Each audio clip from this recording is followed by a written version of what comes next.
sets, because when you get to my age, you want to make sure you finish before you die. Sometimes I get the light, and I'm afraid it's the white one at the end of the tunnel. But I actually want to talk to you guys about a very universal topic I think everybody can relate to. Being a gay, sober, single mom of 2 kids by donor insemination. Hands?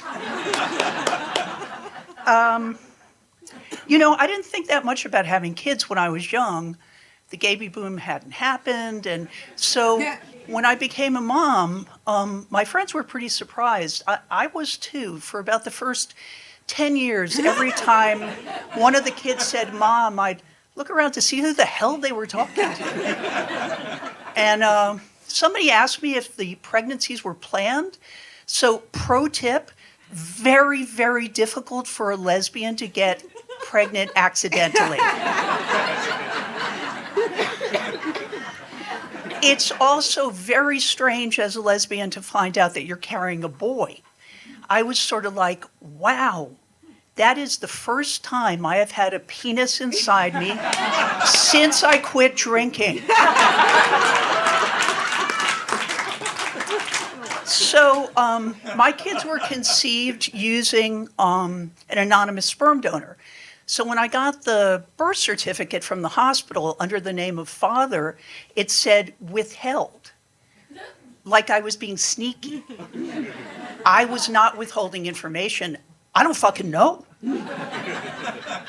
So the next kid, I get the birth certificate. This one says father's name unknown.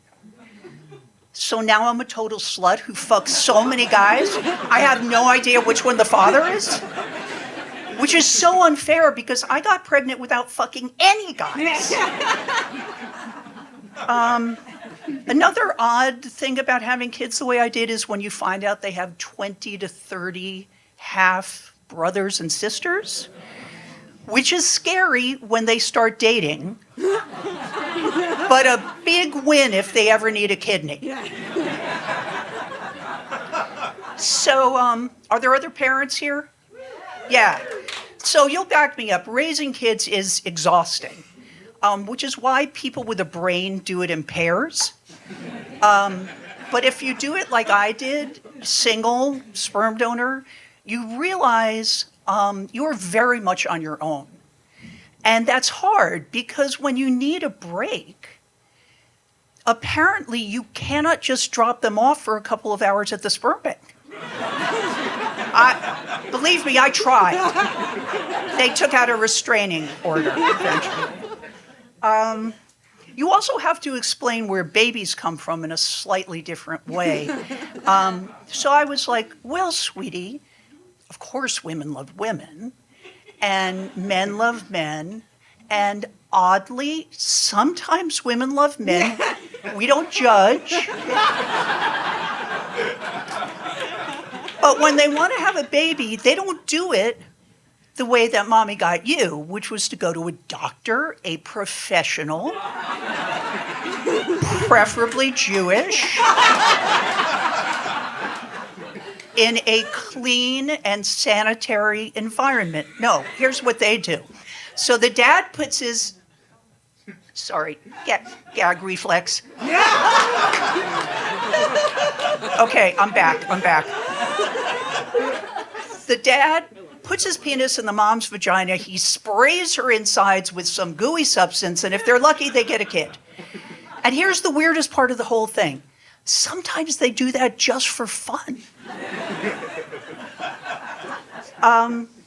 If you're in a lesbian couple and you have young kids, you get some kind of silly questions from some of the heteronormative parents. So one of my favorites was always, Pat, we're totally down with the gay thing, not a problem, but how do we explain the sex part between you and your girlfriend to our kindergartner?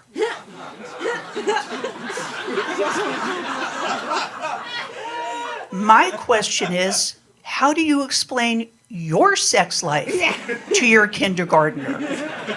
Are you sort of, well, Madison, Daddy likes it doggy style, and Mommy's into a little ass play? So, my kids are grown now. They're both straight. I don't know what I did wrong. I did everything I could to make them gay. I wouldn't let my daughter play with Barbies. I took my son to Broadway musicals. She married a man. He joined a fantasy football league. I'm just so ashamed. I lie there at night thinking, what is it that draws them to this heterosexual lifestyle? And when I ask them, they get extremely defensive and they say, you know, it's not a choice, Mom. Yeah, right. Anyway, here's hoping it's a phase. Thank you. You've been great.